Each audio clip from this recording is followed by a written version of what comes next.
Ladies and gentlemen, this bout is scheduled for 12 rounds, and it will be for both the WBA and IBO light heavyweight championships of the world. Introducing to you first, the challenger, a native of Libya. He is now fighting out of Pieta, Malta, and brings an undefeated record with 22 wins. Ladies and gentlemen, please welcome Malik Zinad. And his opponent across the ring, hailing from St. Petersburg, Russia, by way of Kyrgyzstan. He is undefeated with 22 wins, the reigning and defending WBA and IBO light heavyweight champion of the world, Dimitri Bivol. Okay guys, supposed to be both in the dressing room, you both I expect, keep it clean, break straight away when told. Touch gloves. Touch gloves. Dimitri Bivol, a 30-1 favorite. But will Riyadh become his Tokyo, Japan? And will Zinad become Buster Douglas? Zinad, with all of Libya behind him, trying to do the impossible, beat the machine. 12 rounds for the WBA Super Light Heavyweight Championship. Yeah, good boxer is Zinad. We know a lot about Bivol, but Zinad, he does the basics very well. You can see already trying to establish his jab. He throws a nice 1-2. It's not really offensively that I'm worried about, it's defensively. He does get caught, he does pull out with his chin up in the air at times, and against Bivol you can't afford to do that, but this is a good start, a positive start from Zinad. He doesn't look intimidated. Bivol just doesn't make mistakes. Well, he's massively economical, isn't he, Bivol? When he throws, it's because you see the gap in the tag. He doesn't throw blindly. No emotion either from Bivol. He just fights like a robot. He's got robot-looking trunks on, too. That's what's made him so good. One of the pound-for-pound kings in boxing. He controls his emotions at all times, doesn't he? Never gets carried away with anything, and that's been the criticism as well, let's be honest, about fights. You know, you said all his fights have been the distance recently, where he could have maybe got the stoppage at times, and he's not willing to commit. Well, good shot there by Zinad. This is a really good start. Good opening minute and a half for Zinad.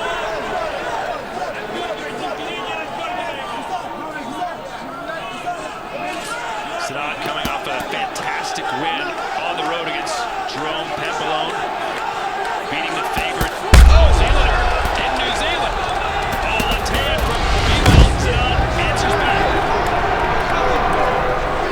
When you saw, I'm not a fan of people throw the jab from the waist, but they're really hard to read, those jabs. They just come back low, that's the problem. There's a gap to hit. But they are hard to read, and when you're long legs and hand, you can get away with it. If he's able to nullify the jab, this gets very interesting. Well, I said earlier that Zinad used to emulate Roy Jones Jr. in his basement. Oh!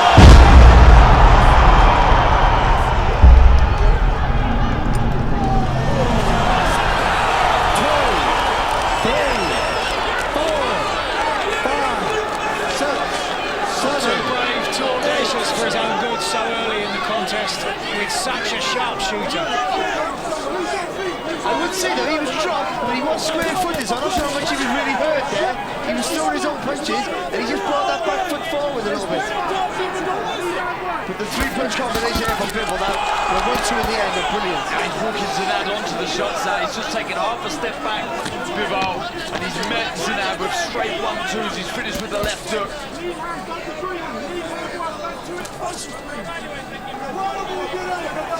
Well, other than the knockdown, that was a pretty good round for Zinad.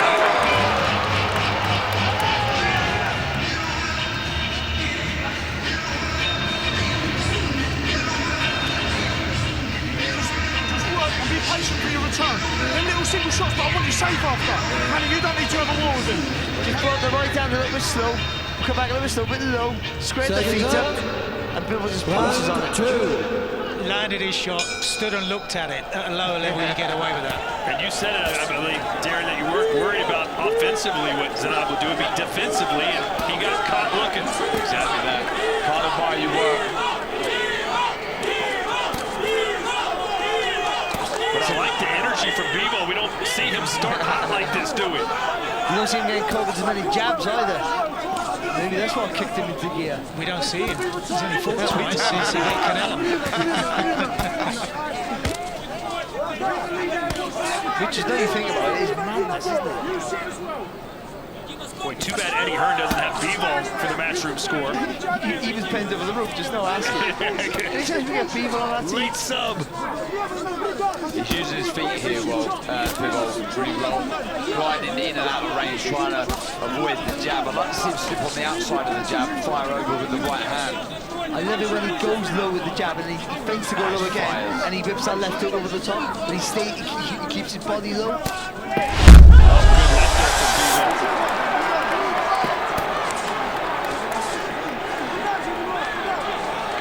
Judging with the distance. It took him about 2.5 minutes to get it, but his judging with the distance is absolutely fantastic. From the right angle, a certain angle, Zinad looks a little bit like David Benavidez. Well, he's up with their win now, isn't he? So that's a fantastic fight to make. Foot fight happening in the front. I think he's got to try and time the right hand over that jab of Zinad Bivol. On the flip side, Zinad needs to be careful. That left hand very low. Every single time he throws a jab, it comes back to his below his chest.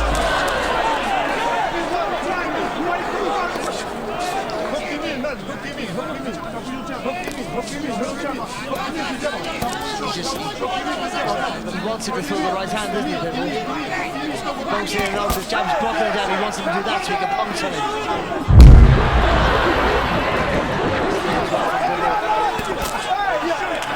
Again, the footwork. You can see the circles in it. Yeah. Lots of weight on the back foot of Bivol, but he's always able to spring in and out so quickly. Bivol getting touched a lot more than I think he thought he would. In his last fight, Zinad had 186 landed jabs, the 5th most ever recorded in light heavyweight by CompuBox. You can see why it's a whipping of a weapon, isn't it? When he flicks it into the target.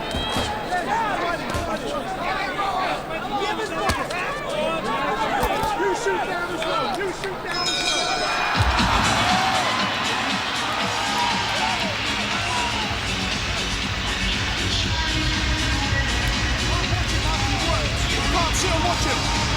How you feel? Better round, a lot better round. Let me talk, alright? Let me talk to him. Listen, you can't watch him. Can't watch him, okay? You have to get active, fake, jab and fake catch, shoot. Alright? Don't stand there and look at him. Do you understand? Use your feet. Round 3.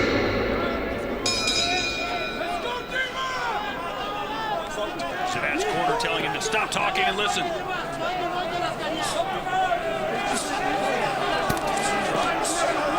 trying to fake the start of this third round. I think he's trying to drag the lead a bit. Bivol never going to take that bait.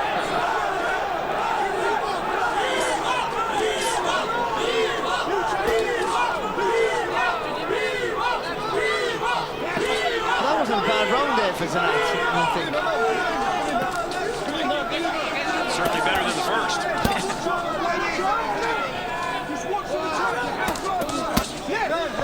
Bivol with a high guard, defense. None of his punches landing.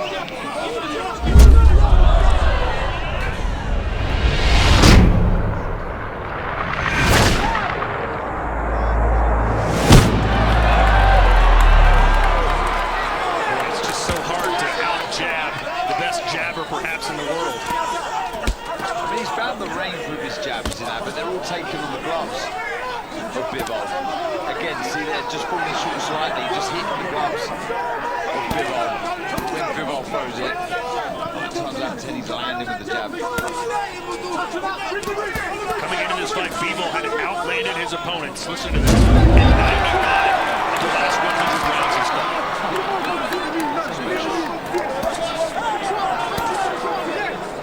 Again, not doing much here, just trying to force Zinad to make a mistake. It's good feet to run from Zinad there, just creating a bit of space. Bivol trying to come forward.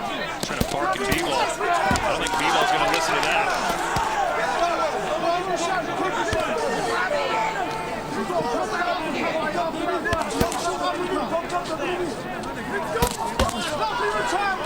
Solid jab there from Bivol.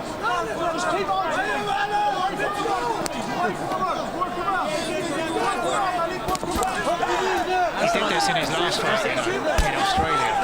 Right cross didn't miss by much. Zinad's had moments of success for sure. Just grazed the target on the side of the head.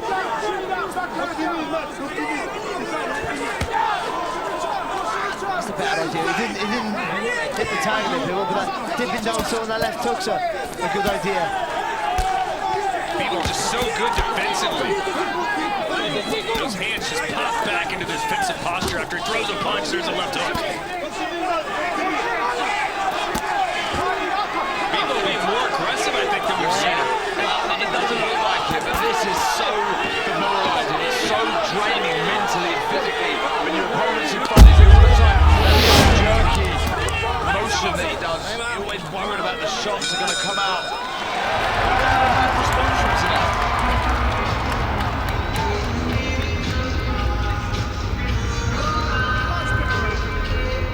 Much better round. How'd you feel? How's your nose feel? You breathing all right? Yeah? Breathing all right? Listen, let me talk. Everyone, let me talk. Anthony Joshua in September. It doesn't get much bigger than that. But it's coming at the right time. I think he's full of confidence right after that last performance, but he carried the power late, he carried the energy late, he got through a little bit of a tiring spell and pushed through it for the first time in his career. But this is the right fight for him at the right time. And hey, I think you said it yesterday, Darren. Danny Dubois used some cuss words this week, and he doesn't use bad words, does he? He's that amped up to fight Hrgovic. He's fired up for sure. Brilliant fight up next. This is a pretty good one, too, to be honest. Bivol with a first-round knockdown, but Zinad has been competitive other than that.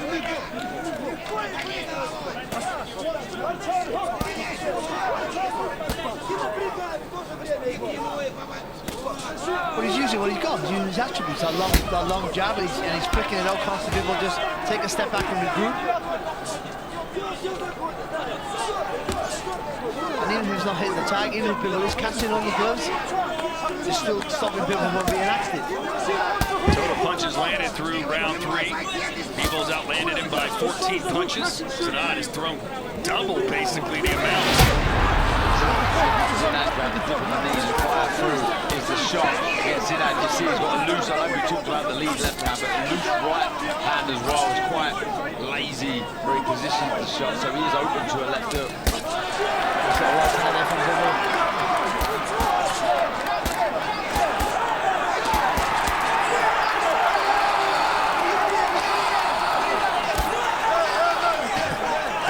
Zinad literally just screaming at him.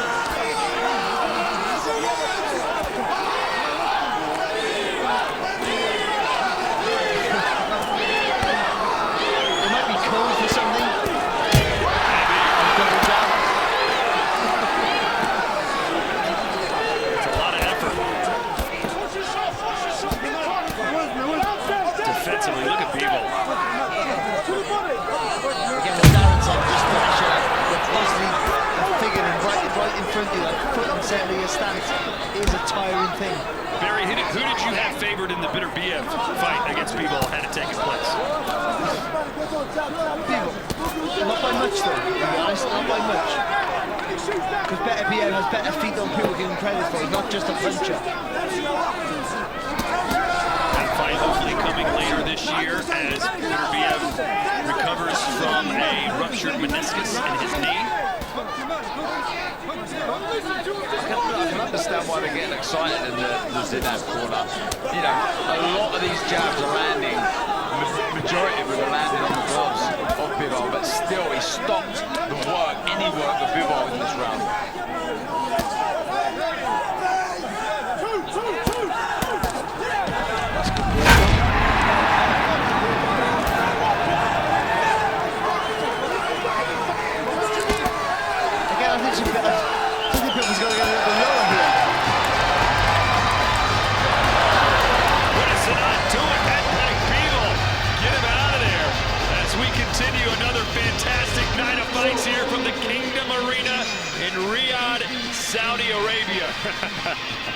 Or maybe he comes out extra Corner, focused. 10 There's seconds. some emotion from the machine, right? Corner, 10 seconds. I think you're right, Barry. Why not? Make the ref pull you off of it. Seconds out. Round 5. And now you see Bivol bouncing a little bit. Are they still going hand-to-hand? I like it. This is the opportunity of a lifetime for Zinad. He says no one would fight him. He had to beg for fights, take hardly any money, travel to his opponents' hometowns, and have to work against, the biased judges, and he still somehow remained undefeated. 22-0, 16 KOs. And Eddie Hearn was telling us in the week he's been sliding into his Instagram DMs for a long, long time, begging for a fight, begging for an opportunity. And this is his moment. He's only had 22 fights, and this is the 10th different country he's fought.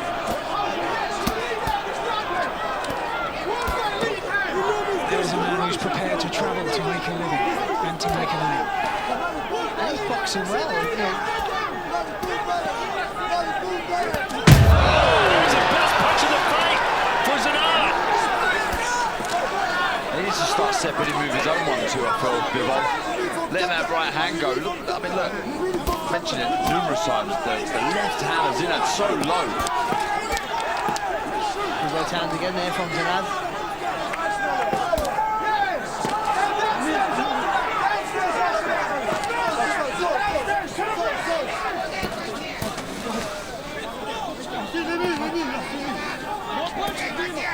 When he holds his feet, Zinad, that's when Bivol's got to let the shots go. He comes tall, lots of openings.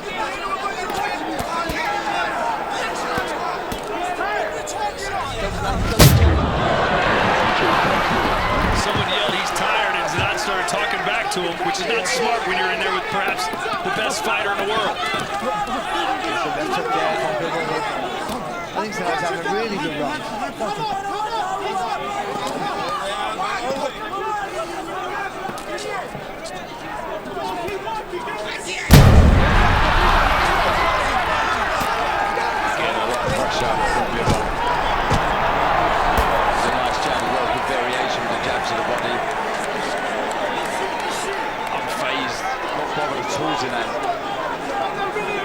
Mike, is Zinad doing better than you thought he would?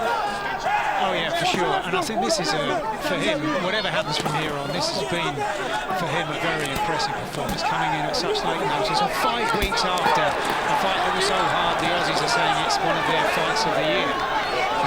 He's waving Bivol up. No, good right hand though from Bivol. Yeah, be careful what you wish for. But I think you're right, Mike. Whatever happens now, he's sold himself a bit, hasn't he? To get more work, more opportunities. Well, he doesn't look like a 30-to-1 underdog. Even here, he's under pressure, but he's still looking to fire back. Enough intelligence to get out of the corner.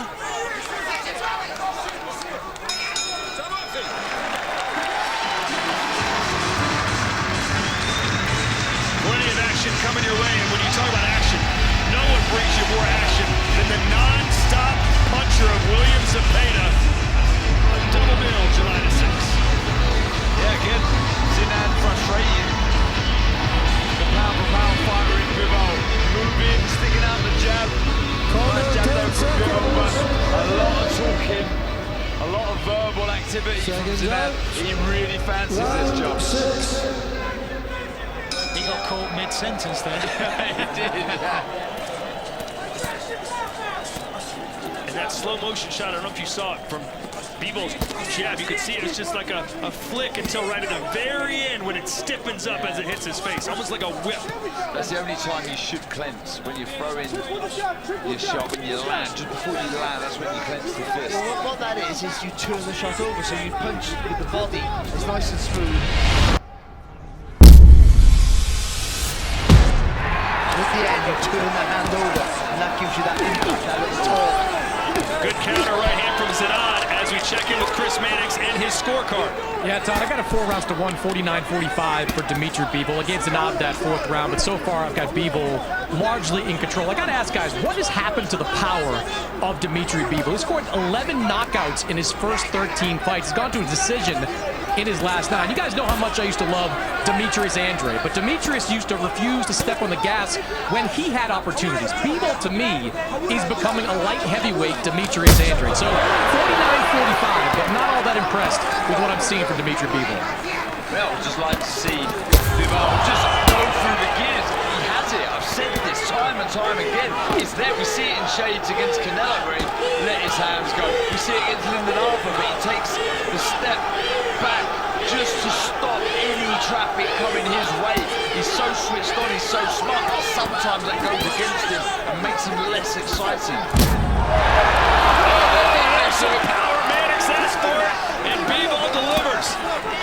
Now he needs to maintain that now. Don't wait too long for the next assault here.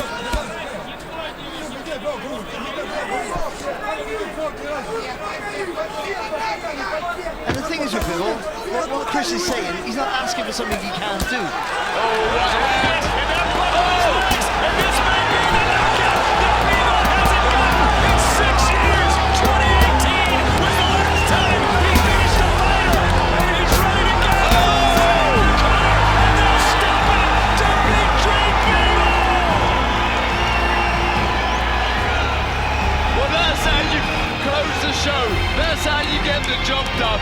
We were asking for it and he delivered. What a barrage of shots that was from Demetrius Bivol.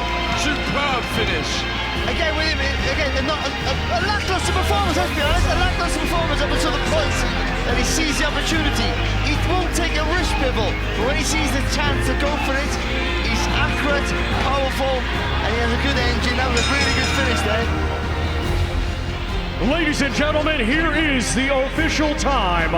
2 minutes, 6 seconds of round number 6. Our referee, Howard Foster, steps in to stop the contest. Therefore, your winner by way of technical knockout,